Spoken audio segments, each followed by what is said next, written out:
series. Is it better than a year ago? Who are you most excited about? And do you think Tennessee actually might get elite play at linebacker this year? I think it's deep. I'm more excited about the depth this year than I have been. I don't know if it'll be better than this year. Last year, I don't know if I'm ready to say that. Aaron Beasley has to take a pretty good step, and I think he could. He was a menace against Clemson, and I like Keenan Pili. So the starters, Beasley and Pili, have a lot of upside.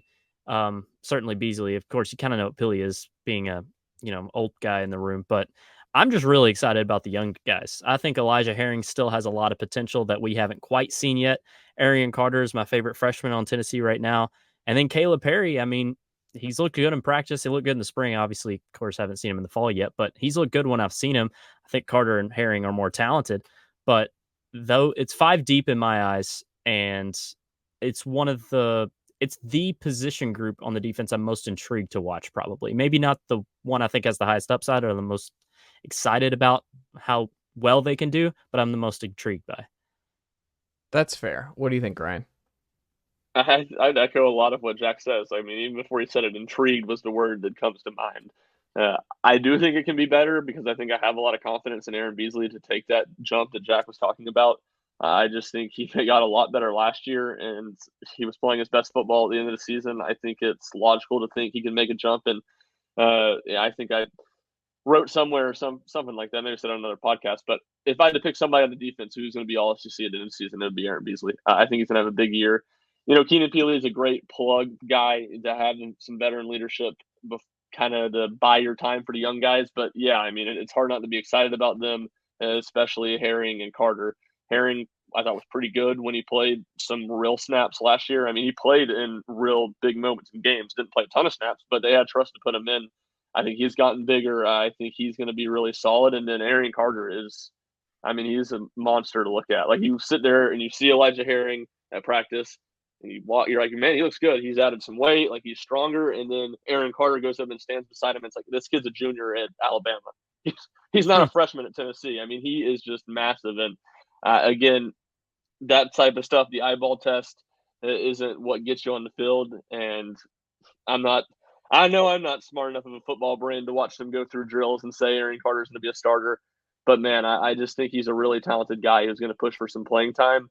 And when you have Beasley, who I think is going to be really good, you have another veteran piece who isn't a stud, but is going to be solid, and a lot of talented young guys. I think that's a good mix. And it's crazy to see, considering where Tennessee's linebacker room was 2 years ago.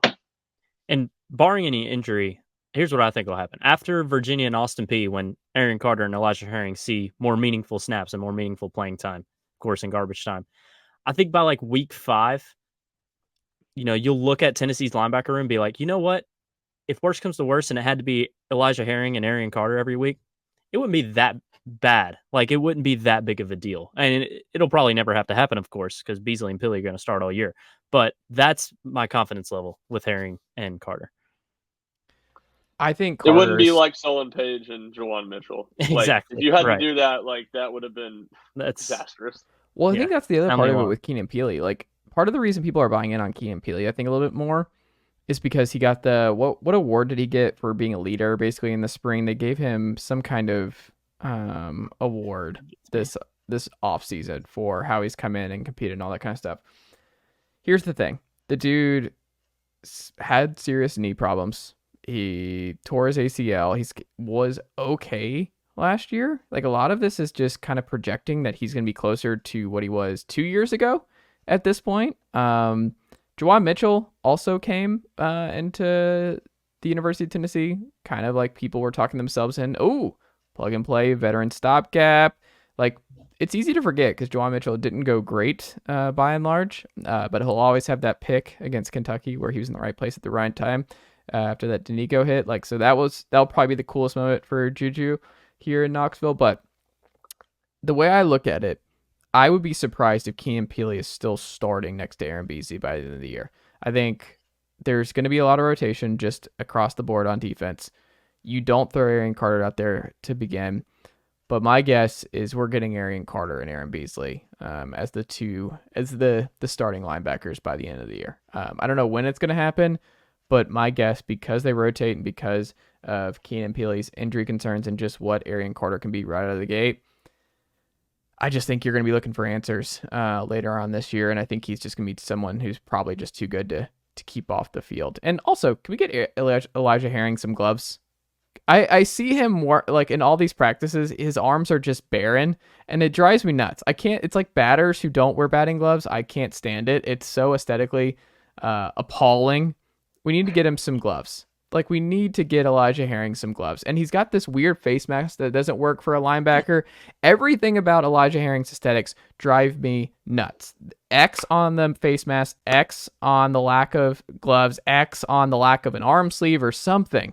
We got to add something to Elijah Herring because it doesn't work for me. It's an F all across the board, and he needs me specifically to come into the practice facility when who can forget that I made this point in the group chat? Why are we practicing indoors when it rains a little bit when we're trying to beat the University of Georgia? Because if any of us can speak to anything, it's that the Tennessee Volunteers lost to the Georgia Bulldogs last year in Athens because it rained in the second half. Many people forget that. Only because of the rain. Yeah, that's it.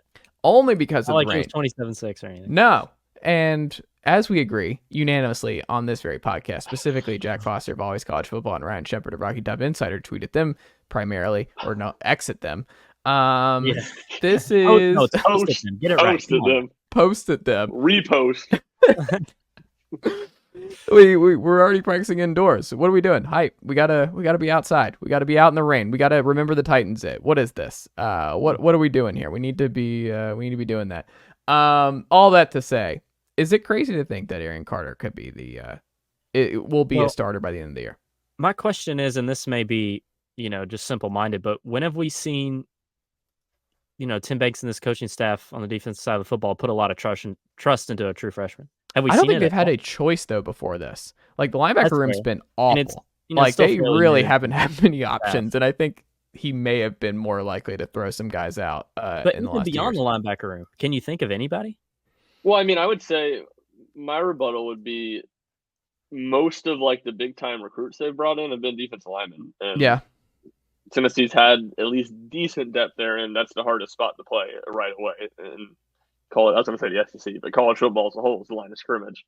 I would be more inclined to listen to that with William Martinez and the defensive backs because I'm not even talking about freshmen. Like, he just seems to always play the veteran guys over the young guys. But I mean, that's a fair point. I think Carter's the most ready to play of any defensive freshman they've had since this staff has been here. I don't think that's a crazy take, Chase. I don't think that's like definitive either. I think it would be good for Tennessee. I think that would be a really encouraging sign. I think Keenan Pili kind of is what he is, and Tennessee hopes that's solid. But I think at the very least, he's going to have some limitations, and Carter as a whole is ceiling. Maybe not this year. We'll see this year, but in the long term, in the next few years, his ceiling's way higher. He's just like, the thing about Pili is I don't know, outside of gobbling up tackles, he actually does well. Like, I'm looking through everything. He doesn't get interceptions. He doesn't rush the passer. He had no sacks in 2020 when he had that really good year. 0 sacks, 0 forced fumbles. He had 1 fumble recovery.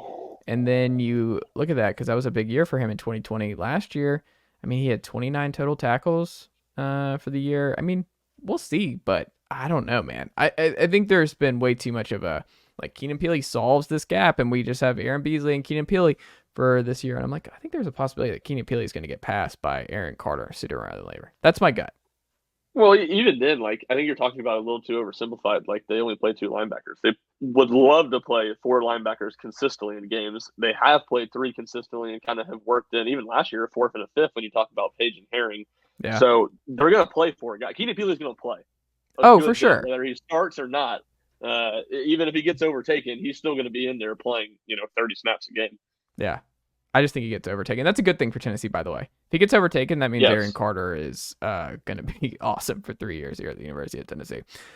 Final thing here on Tennessee football before we hit some basketball and baseball real quick to wrap up. Early lines are out. Tennessee minus 28 against Virginia. Over-under is 58.5. Goodness gracious. Tennessee 7.5 at Florida. 13 at home. -7 against A&M at home, plus 9.5 at Bama, and plus 8.5 against Georgia. Ryan, when you look at those early lines that are now all out, what jumps out to you the most of that group?